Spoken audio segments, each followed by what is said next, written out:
આ રાજકોટ શહેર મારા જીવનમાં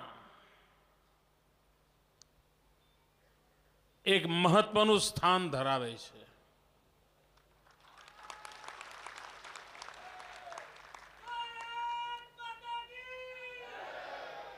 કારણ આ રાજકોટ શહેર છે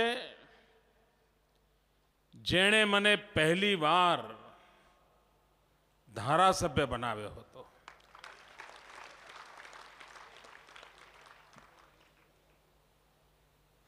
અને ત્યારથી મારી રાજકીય જીવનની એક નવી યાત્રા શરૂ થઈ હતી.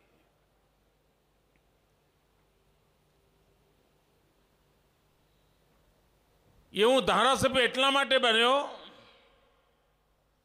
કારણ રાજકોટે સદભાવ બતાવ્યો હતો. આ સદભાવનો પાઠ મને રાજકોટથી શીખવા મળ્યો હતો. અહીંની જનતા જનાર્દને મારા પર આશીર્વાદ વર્ષાવ્યા હતા. ભાઈઓ બહેનો,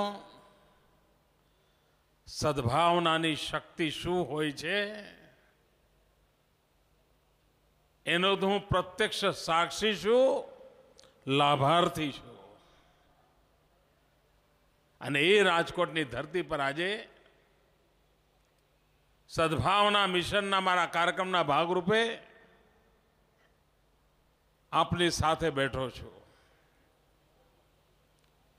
33 ઉપવાસ કરવાનું મારું અભિયાન છે. રાજ્યના બધા જ જિલ્લાઓમાં જવાનું અભિયાન છે. લગભગ અડધી મજલ મેં પાર કરી છે, હજુ અડધી મજલ બાકી છે.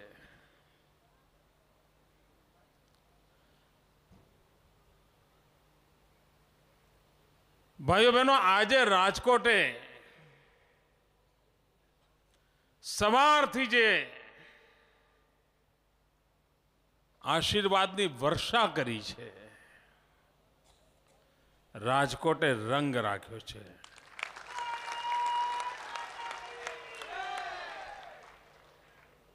હું રાજકોટને વંદન કરું છું, અભિનંદન કરું છું. અને હું રાજકોટ વાસીઓને વિશ્વાસ આપું છું કે સદભાવના મિશનને સફળ બનાવવા માટે આપે જે તપસ્યા કરી છે એને હું ક્યારેય એળે નહીં જવા દઉં.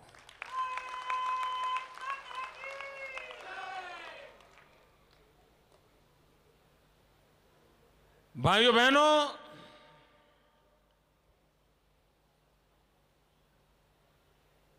બધા જ પોલિટિકલ પંડિતો ધરાર ખોટા પડી રહ્યા છે કે એવું તે શું કારણ છે કે આ માનવ મહેરામણ આવી રીતે ઉમટે છે. કોઈ 105 વર્ષના માજી આવીને આશીર્વાદ આપે, કોઈ 95 વર્ષના સ્વાતંત્ર્ય સૈનિક ગુજરાતને બિરદાવવા માટેની વાત કરી જાય, નાના નાના ભૂલકા આવીને કહે કે મેં પણ ઉપવાસ રાખ્યો છે, માતાઓ બહેનો આવીને વારણા લે. કયું કારણ છે? પોલિટિકલ પંડિતોને આટલા દિવસના અભિયાન પછી પણ ગોથા જ ખાય છે, ગોથા જ ખાય છે.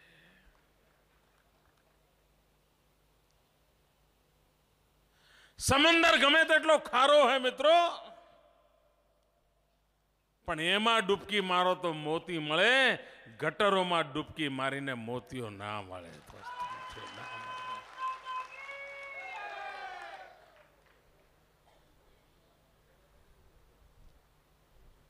જે લોકો ગટરની જિંદગી જીવવા ટેવાયેલા છે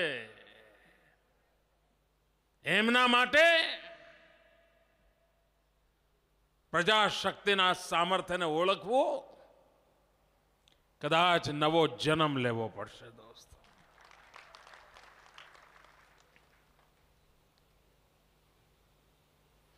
શાના માટે આ ઉમળકો?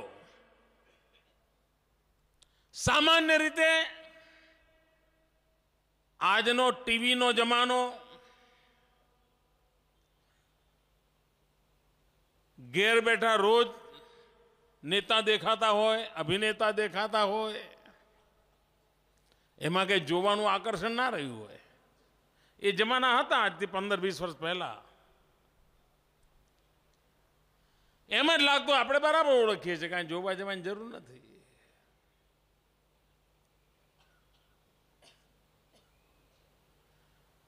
અને જે રીતે આપણે ત્યાં લોકશાહી રૂપ લીધું છે, એમાં કોઈ સરકાર હોય ગમે તેવી, 2 વર્ષ થયા નથી કે લોકોનો અણગમો શરૂ થઈ ગયો હોય અને ધીરે ધીરે વકરતો હોય. આટલા બધા વર્ષોની સરકાર પછી પણ પ્રજા પ્રેમ કરવા આવે, આશીર્વાદ આપવા આવે, આ વાત એમને સમજવી મુશ્કેલ છે મિત્રો.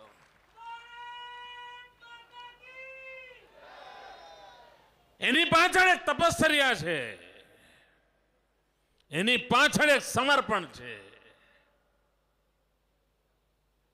રાજકીય કાવા દાવા નથી, માત્ર ને માત્ર રાષ્ટ્રહિત માટેની સાધના છે. અને એના કારણે પ્રજાનો પ્રેમ અબાધિત રહેતો હોય છે.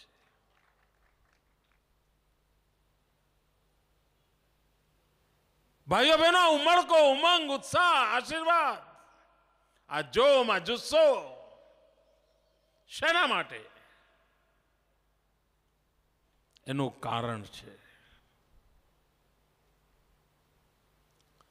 ગુજરાતીનો સ્વભાવ છે, બને ત્યાં સુધી કોઈને છેડે નહીં. તું તારું કર ભાઈ, હું મારું કરતો, તું તારું સંભાળજે, બહુ મગજમારી પડે નહીં. પણ પછી પાણી જ્યારે માથા પરથી વહેવા માંડે, જે ગુજરાતી કોઈને છેડે નહીં, સ્થિતિ પલટાય તો કોઈને છોડે પણ નહીં.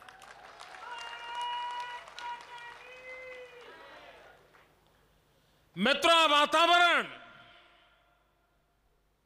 એનું પ્રતીક છે, એનું પ્રતિબિંબ છે. કોઈ કારણ વગર ગયા 10 વર્ષથી ગુજરાતને પીડિત કરવા માટેની જાણે સ્પર્ધા ચાલી છે.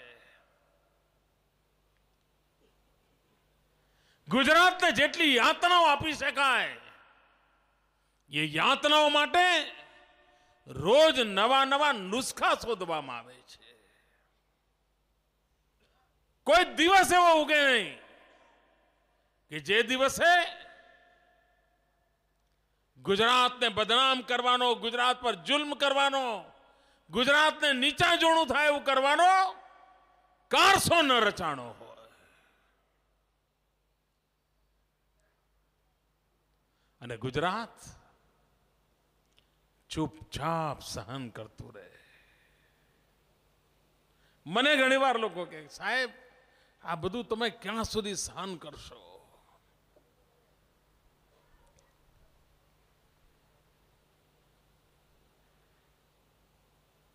જ્યાં સુધી પ્રજાના આશીર્વાદ છે ત્યાં સુધી ઉની આંચ નથી આવવાની.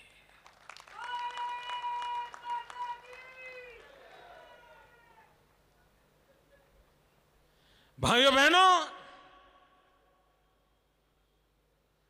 પ્રજા મનમાં એક ગુસ્સો પડ્યો છે, આક્રોશ પડ્યો છે.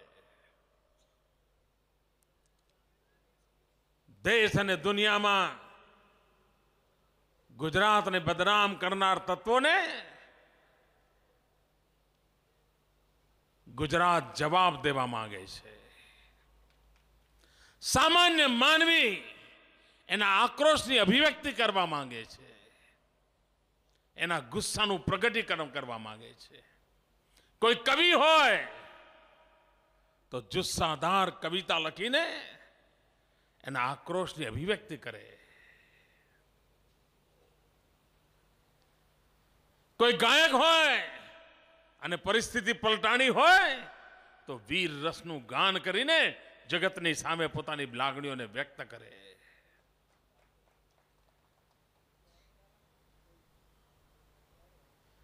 દરેક વ્યક્તિ પોતપોતાની રીતે વ્યક્ત કરે. સામાન્ય માનવી શું કરે?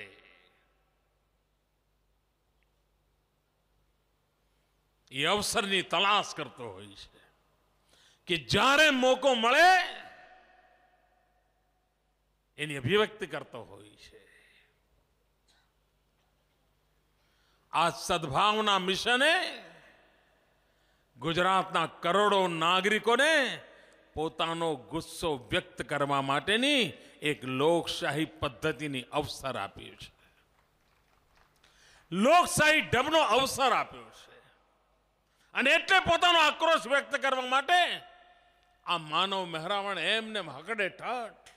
આપ કલ્પના કરો, અરે કોઈ પોલિટિકલ પાર્ટીને પોતાનું અધિવેશન કરવું હોય, જેમાં પોતાના જ કાર્યકર્તા હોય, પોતાની જ કેડર હોય, તો પણ આખો દિવસ અધિવેશન ચલાવવું મુશ્કેલ હોય.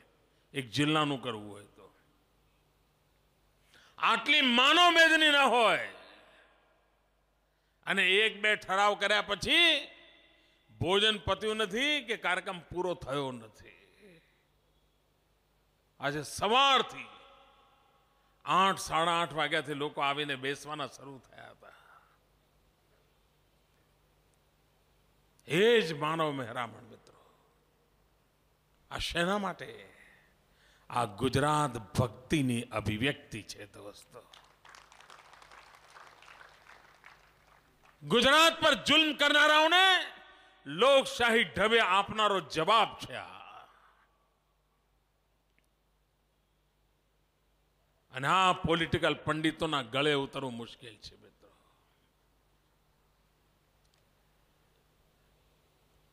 જે લોકો વેચાઈ ગયા હોય ને ગીત ગાતા હોય એમની મજબૂરી હું સમજી શકું છું. એમના માટે મુશ્કેલ છે. પરંતુ જેઓ નિરક્ષીરનો વિવેક જાણે છે, જે લોકો ગુજરાતના લોકોના મનની ભાવનાઓને સમજી શકે છે, જે પ્રજા માનસને પારખવામાં પારંગત છે, એને આમાંથી સમજવું મુશ્કેલ નથી પડતું મિત્રો. ભાઈઓ બહેનો, આ સદભાવના મિશનમાં લોક જુવાળ અને હું બધે જ્યાં ગયો ત્યાં આ જ દ્રશ્ય છે. ડાંગ જેવા જિલ્લામાં મિત્રો, નાનકડો એક તાલુકાનો જિલ્લો છે, પણ ત્યાં જે મેં માનવ મહેરામણ જોયો મિત્રો, સમગ્ર રાજ્યની અંદર એક સ્વાભિમાન માટે, રાજ્યના ગૌરવને માટે પ્રતિબદ્ધતાના દર્શન થાય છે. અને આ સદભાવનાના મિશને આખી દેશ અને દુનિયાને ઘણું બધું શીખવાડશે. પરંતુ મને વ્યક્તિગત રૂપે એક નવી તાકાતનો અનુભૂતિ થઈ છે મિત્રો. હજારો હાથ મિલાવું મિત્રો, જાણે એક નવી ઉર્જાનો સંચાર મારામાં થાય છે. એક એક વ્યક્તિ જ્યારે આમ સ્પર્શ કરે ત્યારે મને એમ લાગે કે કેટલી બધી શક્તિનો ધોધ મારામાં પ્રવેશી રહ્યો છે. આવું સદભાગ્ય કોને મળ્યું હોય કે હજારો પોતાના નાગ ભાઈઓ બહેનો સાથે એ હસ્તધૂનન કરી શકે?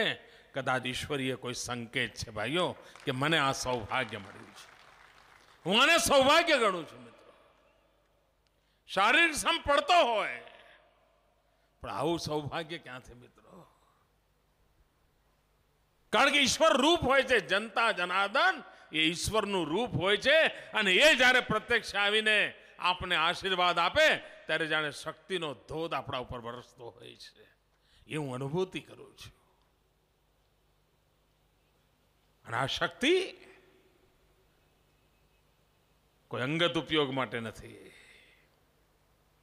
આજે આશીર્વાદથી પ્રાપ્ત પડેલી શક્તિ, એનો હક માત્ર ને માત્ર 6 કરોડ ગુજરાતીઓનો છે. અને આ બધું આપના ચરણોમાં અર્પીને કરું છું. આજે ક્યાંય પણ જાઓ,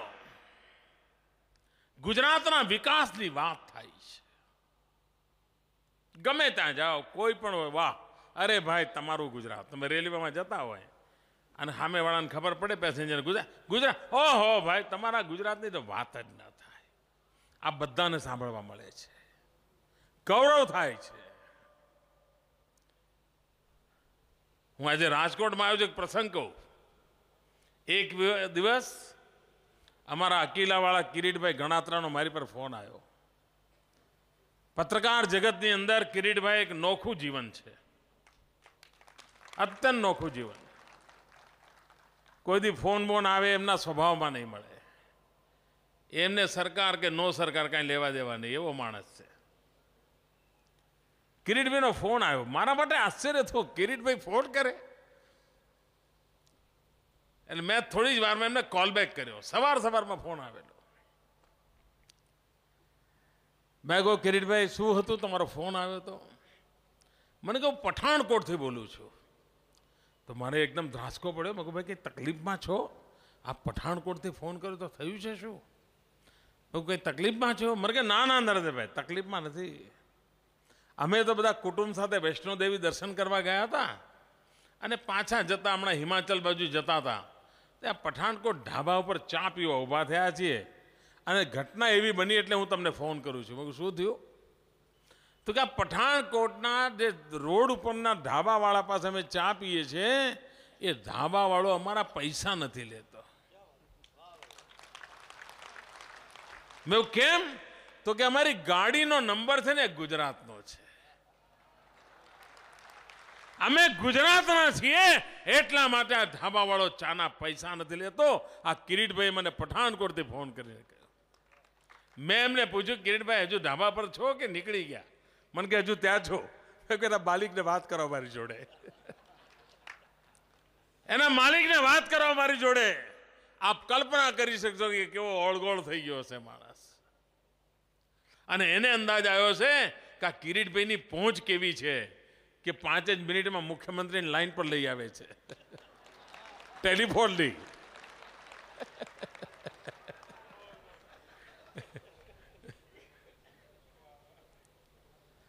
મિત્રો, આ ઘટનાઓ તમારા જીવનમાં પણ રોજબરોજની બનતી હશે. ચારે તરફ ગુજરાતના જય જયકારની ચર્ચા ચાલે છે, ગુજરાતના વિકાસની વાત ચાલે છે અને પ્રત્યેક ગુજરાતી એનો લાભાર્થી છે. અહીંયા કોઈ ગમે તેવું આડું તેડું કરતો હોય પણ બહાર જાય ને તો આમ પાક્કો ગુજરાત ભક્ત થઈને બધું લાભ લેતો હોય. કોઈ અભિનંદન આપે તો સ્વીકાર કરતો હોય, હા હા અમારું ગુજરાત બહુ સરસ એમ કહેતો હોય. એનો લાભો બધાને મળી રહ્યો છે. ક્યાંય કોઈ વિકાસ બોલે તો તરત જ ગુજરાત યાદ આવે અને કોઈ ગુજરાત બોલે એટલે તરત જ વિકાસ દેખાય. એ આ જાણે ક્રમ થઈ ગયો છે. આ વિકાસ શેના કારણે? એવું કયું કારણ છે કે આ વિકાસ થયો છે? અલગ અલગ લોકો અલગ અલગ એના કારણો આપે છે. કોઈ કહે છે મુખ્યમંત્રી એવા મળ્યા એટલે વિકાસ થયો, કોઈ કે સરકાર એવી મળી એટલે વિકાસ થયો, કોઈ કે રાજકીય સ્થિરતા છે એના કારણે વિકાસ થયો, કોઈ કે સરકાર દોડતી થઈ ચલી વિકાસ થવા માંડ્યો છે. બધા જાત જાતના કારણો કહેતા હોય છે. પણ સાચું કારણ ખબર છે ભાઈઓ બહેનો? આ ગુજરાતના વિકાસનું સાચું કારણ છે 6 કરોડ ગુજરાતીઓની મહેનત. એના હકદાર કોઈ હોય તો આ ગુજરાતના નાગરિકો છે. એમની તપસ્યા, એમનો પુરુષાર્થ, એમની સાહસ વૃત્તિ, એના કારણે ગુજરાતનો વિકાસ થયો છે. યશ આપને જાય છે, હક આપનો છે, પરાક્રમ આપનું છે, અને એના કારણે આજે ગુજરાત આ નવી ઊંચાઈઓને પાર કરી શક્યું છે.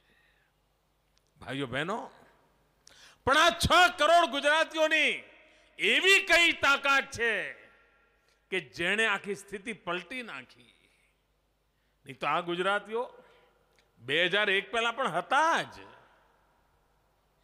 પણ હવે કેમ થયું? હવે એટલા માટે થયું છે કારણ ગુજરાતે એકતા, શાંતિ અને ભાઈચારાનો રસ્તો અપનાવ્યો છે. એના કારણે આ શક્ય બન્યું છે. નહીં તો ભૂતકાળમાં શું હતું ભાઈ? 1985 ના દિવસો યાદ કરો. ખાંભના નામે ખેલ ચાલતા હતા, એ યાદ કરો. હવાર હાજ હુલ્લડો થતા હતા, ચક્કા ચાલતા હતા, જાતિવાદના ઝેર રેડવામાં આવતા હતા. અમારો ખેડૂત કાળી મજૂરી કરી હોય, ઉભો પાક ખેતરમાં પકવ્યો હોય, લણવાની તૈયારીઓ ચાલતી હોય અને માથા ભારે તત્વો પહોંચી જાય, બધું રમણ ભમણ કરીને ઉપાડી જાય. કદાચ ખેડૂએ ખેતરમાં પોતાની ખળીમાં પાક ભેગો કર્યો હોય, અડધી રાત્રે ઉઠાવી જાય. ગામની અંદર ધીંગાણા કોઈ નવી વાત નહોતી. બેન દીકરીઓને રંજાડવી એ જાણે સિરસ્તો થઈ ગયો તો આ દિવસો આપણે જોયેલા છે. જુલ્મ, અત્યાચાર, એકબીજાને જેનું જોર હોય એ બીજાને દબાવે, આ જ પ્રવૃત્તિઓ ચાલતી હતી. કારણ એ વખતના શાસકો માટે આ જરૂરી હતું. એકબીજાને લડાવો, એમને ઝઘડતા રાખો, એટલે એમને કાયમ સરકાર ઉપર નિર્ભર રહેવું પડે. આ જ કારસા રચાણા હતા. જાતિવાદનું ઝેર એવું ગોળી ગોળીને પીવડાવવામાં આવતું હતું કે આખી સમાજ જીવન વેર વિખેર થઈ જાય. હુલ્લડો કેટલા ચાલતા હતા. રાજકોટથી અમદાવાદ જવાનું હોય તો ફોન કરીને પૂછવું પડે કે ભાઈ કરફ્યુ બરફ્યુ નથી ને તો અમે નીકળીએ. લગ્નની તારીખ નક્કી કરવાની હોય તો નક્કી કરે ગોવારોભાઈ. રથયાત્રાની આજુબાજુની તારીખ નક્કી ના કરતા મહિનો તો કરફ્યુ ચાલતો હશે. આવું ચાલે. મોહરમ નીકળવાના હોય તો ટેન્શન, કરફ્યુ આવશે તો. ઈદ હોય તો ટેન્શન, તોફાન થશે તો. ગણેશ ચતુર્થી હોય તો ટેન્શન, તોફાન થશે તો. કોઈ તહેવાર એવો નહીં કે જેમાં ઉછાટ ન હોય. અસ્ત્રા ચાલે, અસ્ત્રા. જવાન જો છોકરાઓ મોતને ઘાટ ઉતરી જાય. રિક્ષાઓ બાળો, ગલ્લા બાળો. આ જ જાણે કાર્યક્રમ ગુજરાતને બરબાદ કરી દેવામાં આવ્યું. મિત્રો, જાતિવાદનું ઝેર, કોમવાદનું ઝેર તબાહ કરી નાખ્યું. આજે 10 વર્ષ થયા ભાઈઓ. કરફ્યુ કોને કહેવાય એ ગુજરાત ભૂલી ગયું છે મિત્રો. નહીં તો એક જમાનો હતો, બાળક જન્મે ને તો એ મમ્મી પપ્પા બોલતા પછી શીખતો હતો, કરફ્યુ બોલા પહેલા શીખતો હતો. એને કરફ્યુ બોલતા આવડતું હતું. કારણ ગુજરાતમાં કરફ્યુ જાણે સિરસ્તો થઈ ગયો હતો. એ પોતાના કાકાને ન ઓળખતો હોય, પોતાના મામાને ન ઓળખતો હોય, પણ પોલીસ અંકલને ઓળખતો હોય. કારણ મોલનાના બાળક ઊભા જ હોય ડ્યુટી પર. કારણ દેસાજી હતી મિત્રો. આ બધું જતું રહ્યું. એકતા, શાંતિ, ભાઈચારાને કારણે એક નવું રૂપ ગુજરાતનું પેદા થયું છે. અને એના કારણે સૌને લાગે છે કે આપણે વિકાસની અંદર જોડાઈ જઈએ, આપણે વિકાસના સમર્થક બનીએ, આપણે વિકાસના લાભાર્થી બનીએ, આપણે વિકાસના ભાગીદાર બનીએ અને ગુજરાતમાં વાતાવરણ પકડાણું છે. એ વાતાવરણને યાર દુનિયાને જાણ કરવી છે. મારે દુનિયાને ડંકાની ચોટ પર કહેવું છે, હિન્દુસ્તાનના અન્ય રાજ્યોને કહેવું છે કે કે જે લોકો એમ માને છે કે ભાઈ અમારે પણ આગળ વધવું છે, તો ગુજરાતની આ જે જડીબુટ્ટી છે ને, એ જડીબુટ્ટી તમને પણ કામ આવે એવી છે. એ જડીબુટ્ટી છે એકતાની, એ જડીબુટ્ટી છે શાંતિની, એ જડીબુટ્ટી છે ભાઈચારાની. એક વાત હિન્દુસ્તાનના રાજ્યો આ જાતિવાદના ઝેરમાંથી બહાર આવે, હિન્દુસ્તાનના રાજ્યો કોમવાદના કાબાદાબામાંથી બહાર આવે. હું વિશ્વાસ સાથે કહું છું, ગુજરાતની જેમ એમનો પણ સુવર્ણ યુગ શરૂ થશે એવો મારો દાવો છે મિત્રો. આ વાત, એ શબ્દની તાકાત વધે ને, એના માટે મેં ઉપવાસનો યજ્ઞ આદર્યો છે મિત્રો. ઉપવાસનું સામર્થ્ય હોય છે, આ મારું કન્વિક્શન છે. અને ઉપવાસના સામર્થ્યને કારણે આમ આદમીની વાત ખૂબ નીચે સુધી પહોંચતી હોય છે. આપ કલ્પના કરો ભાઈઓ, આજે ગુજરાત કેવી રીતે આગળ વધી રહ્યું છે. ડેરી ઉદ્યોગ, ડેરી, આ પશુપાલક ભાઈઓ, આપણા ખેડૂતો ઢોર ઢાંખર રાખતા હોય, ચોમાસાની ખેતી હોય, 8 મહિના ઢોર ઢાંખર પર ચાલતું હોય, પશુપાલકને તો માત્ર ને માત્ર એના ઉપર ચાલતું હોય. આપ વિચાર કરો, આજથી 10 વર્ષ પહેલા આપણા સૌરાષ્ટ્રમાં દૂધનું ઉત્પાદન માત્ર 70,000 લીટર હતું. માત્ર 70,000 લીટર. આજે 20 લાખ લીટરે પહોંચ્યું છે. બોલો, 10 જ વર્ષમાં. ડેરીઓ ન કરો એવો સરકારે નિર્ણય કર્યો. બોલો, કાઠિયાવાડમાં ડેરી ન કરો એવો સરકારે કાયદેસર નિર્ણય કર્યો હતો. હું જ્યારે આવ્યો, મેં ચોંકી ગયો કે આ શું કર્યું હશે આ લોકોએ. મેં જુદું કર્યું. મેં કોઈ ડેરીઓ કરો અને જે ડેરી કરે એને રૂપિયા આપો. અને આજે કાઠિયાવાડમાં ડેરીઓ શરૂ થઈ મિત્રો. જે ખેડૂતનું દૂધ 10 રૂપિયા માંડ જતું હતું, આજે એને 25 રૂપિયા, 27 રૂપિયા, 30 રૂપિયા મળવા માંડ્યા. એના ઘરની આવક વધી ભાઈઓ. જે પશુપાલકનું દૂધ કોઈ પૂછતું નહોતું, આજે એની દૂધની આવક વધવા માંડી. બિચારો માવો બનાવે, લાકડા કોયલા બધું બાળે, તો માવાના ભાવ ન મળે એવા દિવસો આપણે જોયા હતા. આજે ડેરી આવવાના કારણે એની આવકમાં વધારો થયો, આવકમાં ગેરંટી થઈ. એટલું જ નહીં ભાઈઓ, આખા ગુજરાતમાં જ્યાં ડેરી ઉદ્યોગ વિકસ્યો હતો, ત્યાં પણ દૂધના ઉત્પાદનની સ્થિતિ શું હતી? 2001 પહેલા 40-42 લાખ લીટર દૂધ હતું. આજે 20 લાખ લીટર દૂધ આજે ગુજરાતની ડેરીઓમાં ભરાય છે. ખેડૂતની આવક કેવી રીતે વધે છે એનું ઉદાહરણ છે મિત્રો. ગુજરાતનો ખેડૂત પગભર થાય એના માટે આપણે અભિયાન ઉપાડ્યું છે. આપણા સૌરાષ્ટ્રના અનેક જિલ્લા છે જ્યાં કપાસ પકવે.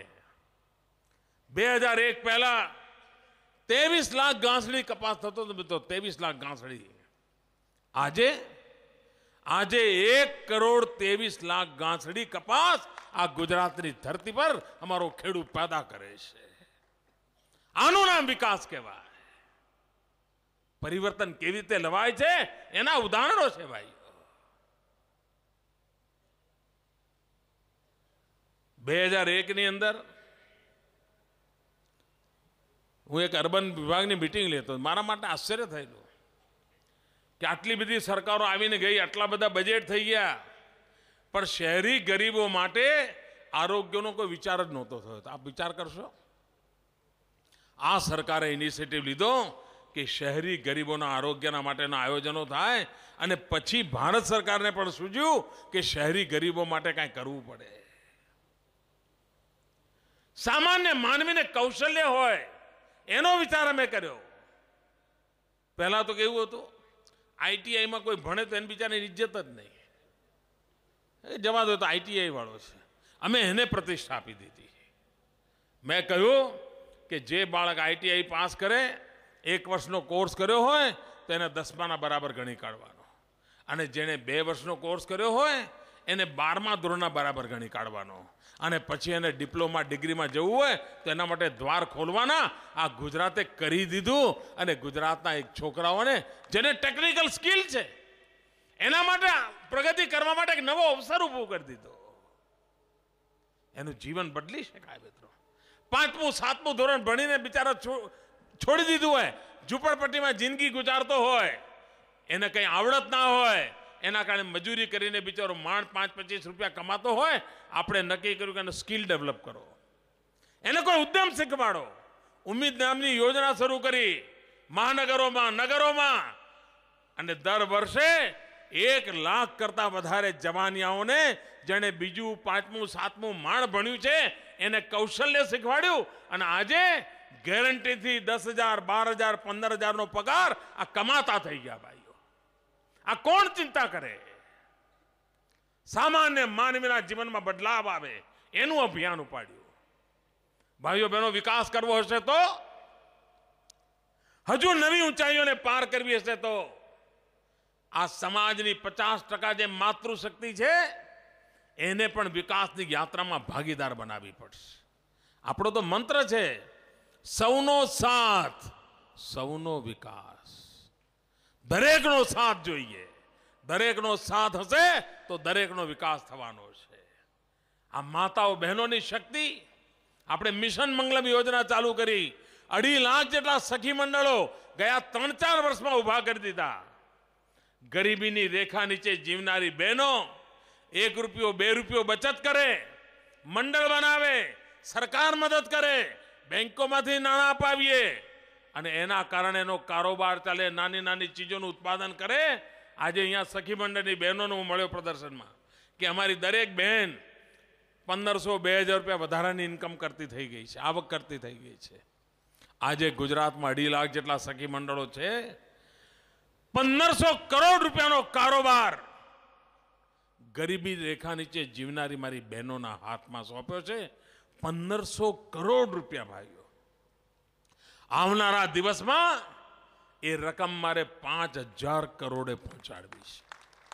આપ વિચાર કરો, ગરીબીની રેખા નીચે જીવનારી બહેનોના હાથમાં 5,000 કરોડ રૂપિયાની માતબર રકમ હોય એટલે કેટલી મોટી આર્થિક ગતિવિધિ પર બળ આવવાનું છે, કેટલી મોટી ગતિવિધિ વધવાની છે એનો આપ અંદાજ કરી શકો છો. વિકાસ કેવી રીતે કરાય એના ઉદાહરણો છે. ભાઈઓ, આ લોકોને કલ્પના નથી મિત્રો, એમને સમજણ નથી પડતી કેમ કરવું.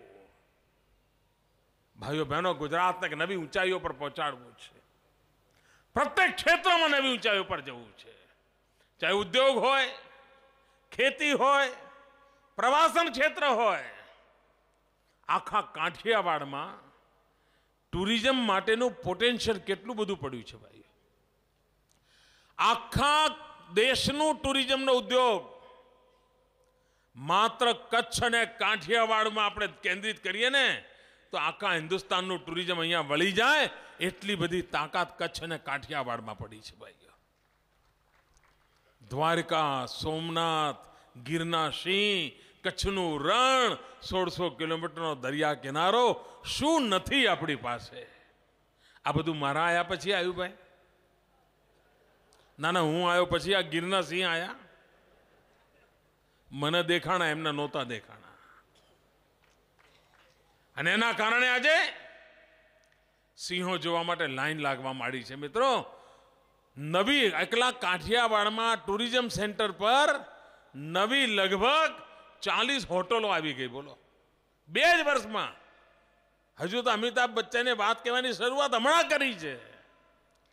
40 જેટલી નવી હોટલો આવી, 1,000 કરતા વધારે નવા બેડ તૈયાર થઈ ગયા. એટલું જ નહીં, ગીરના જંગલોમાં તો લોકો પોતાના ઘરની બાજુમાં નવો રૂમ બનાવીને, કમોડવાળું સંડાસ બનાવીને લોકોને ઘરમાં મહેમાન તરીકે રાખતા થઈ ગયા, અને એક રાત રોકાય તો 2,000 રૂપિયા કમાતા થઈ ગયા. ભાઈ,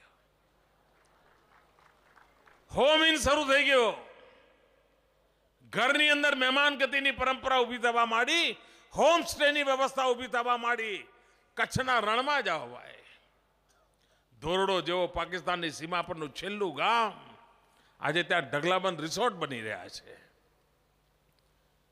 પ્રવાસન ક્ષેત્રનો મોટામાં મોટો લાભ કચ્છ કાઠિયાવાડને મળવાનો છે. હિન્દુસ્તાન ભરનું ટુરિઝમ અહીંયા આવે એ માટેની મારી મથામણ છે. અને ટુરિઝમ આવે ને ભાઈઓ, ગરીબમાં ગરીબ માણસને રોજગાર મળે. ટુરિઝમ આવે એટલે રિક્ષાવાળો કમાય, ટેક્સીવાળો કમાય, ચોકલેટ વેચવાવાળો કમાય, બસ સ્ટેન્ડ પર પેલો ભજીયા પાપડ વેચતો હોય એ પણ કમાય, ચાની લારીવાળો કમાય, કોઈ ઢીંગલીઓ બનાવીને વેચતો હોય તો ઢીંગલીઓ વેચવાવાળો કમાય. દરેક માણસ કમાય મિત્રો. ટુરિઝમ એવું છે, બહુ મોટું મૂડીરોકાણ પણ ના જોઈએ, માત્ર સ્વભાવ બનાવવો પડે. બહારના મહેમાનોને આવકારવાનો, એમને લૂંટવાની પેરવી હોય તો કોઈ ના આવે, પણ એમને જોડીએ તો ધીરે ધીરે ધીરે ધીરે આપણી પણ કમાણી થાય, લોકો પણ આવતા થાય. અને આજે ગુજરાતમાં ટુરિઝમ કૂદકે ને ભૂસકે વધવા માંડ્યું છે. જેનો મોટો લાભ કચ્છ અને કાઠિયાવાડને મળવાનો છે. એના લાભાર્થી જ આ છે, કારણ કે ઈશ્વરે અહીંયા બધું ઘણું આપ્યું છે. આપણા પૂર્વજો અહીંયા ઘણું બધું આપણા માટે મૂકીને ગયા છે, એનો ઉપયોગ કરવો પડે. એક જમાનો હતો, આ સૌરાષ્ટ્રનો દરિયા કિનારો આપણને બોજ લાગતો હતો. ખારી હવા, ખારો પાટ, દરેક મા બાપ માથા પછાડતા હોય કે હવે અહીંયા જન્મ્યા છીએ, આ છોકરાઓને બહાર ક્યાંક મોકલો, ઠેકાણે પડે. અને એટલે બિચારા હીરા ઘસવા માટે આખું કાઠિયાવાડ ખાલી થઈ ગયું. સુરત અને મુંબઈમાં મુશ્કેલમાં જિંદગી ગુજારે એવા દિવસો જોયા. કારણ આ દરિયા કિનારો બોજ લાગતો હતો. જે દરિયા કિનારો ગઈકાલે બોજ લાગતો હતો, એ દરિયા કિનારાના જે આપણે અવસર બનાવી દીધો. દોસ્તો, 1600 કિલોમીટરનો સમુદ્ર કિનારો હિન્દુસ્તાનની પ્રગતિનું પ્રવેશ દ્વાર આપણે બનાવી દીધું છે. હિન્દુસ્તાનની સમૃદ્ધિનું પ્રવેશ દ્વાર બનાવી દીધું છે. અને એક દિવસ દૂર નહીં હોય મિત્રો, 20 જ વર્ષમાં તમે જોશો, આ મારા શબ્દો યાદ રાખજો, 20 જ વર્ષમાં તમે જોશો એક આખું નવું ગુજરાત આ દરિયા કિનારે વસતું હશે. ભાઈઓ, આખું નવું ગુજરાત વસતું હશે. આટલો દરિયા કિનારો ધમધમતો થવાનો છે, એનો સીધો લાભ કચ્છ અને કાઠિયાવાડને મળવાનો છે. અવસર ચૂકવો નથી. અને ભાઈઓ બહેનો, સદભાવના મિશન દ્વારા ગુજરાતની જે શક્તિ છે, એ શક્તિને વધારે મજબૂત બનાવી છે. એકતા, શાંતિ, ભાઈચારો, એના સામર્થ્યમાં ઉમેરો કરવો છે.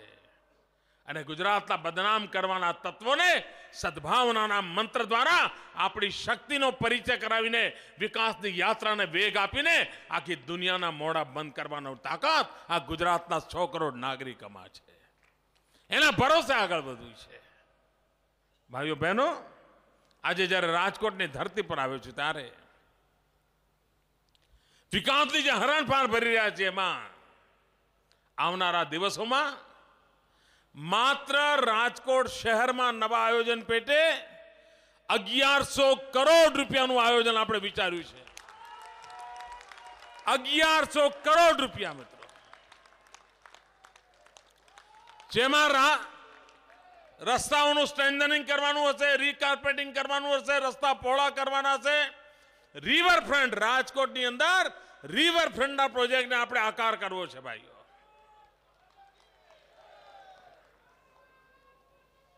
અને રાજકોટના રૂપરંગ બદલી નાખવા છે. આવા અનેક યોજનાઓ છે, એની ડિટેલમાં આજે જતો નથી. 21 જેટલા જુદા જુદા પ્રોજેક્ટ દ્વારા 1100 કરોડ રૂપિયાની માતબર રકમ સાથે આ રાજકોટના વિકાસની યાત્રા તેજ ગતિથી ચાલે છે. એને ઓર તેજ ગતિથી ચલાવવા માટેનો અભિયાનનો આજે આપણે પ્રારંભ કરવા માંગીએ છીએ. ભાઈઓ બહેનો, વિકાસ કેવી રીતે થાય? ભૂતકાળમાં એક જમાનો એવો હતો કે જિલ્લાને ગાંધીનગરથી 1 કરોડ રૂપિયા આવે ને, તો એ જિલ્લો ફુલહાર કરવામાં મહિનો બગાડતો હતો. 1 કરોડ રૂપિયા આવે ને, તો ફુલહાર અને પેડા વેચવામાં જ ટાઈમ જતો હતો. ભાઈઓ બહેનો, આજે ગુજરાતની અંદર રૂપિયાની લાણી થાય છે. ગુજરાતનો વિકાસ કરવો, વિકાસ, વિકાસ, વિકાસ, એક જ મંત્ર લઈને આપણે ચાલીએ છીએ. એને આપણે આગળ ધપાવવો છે.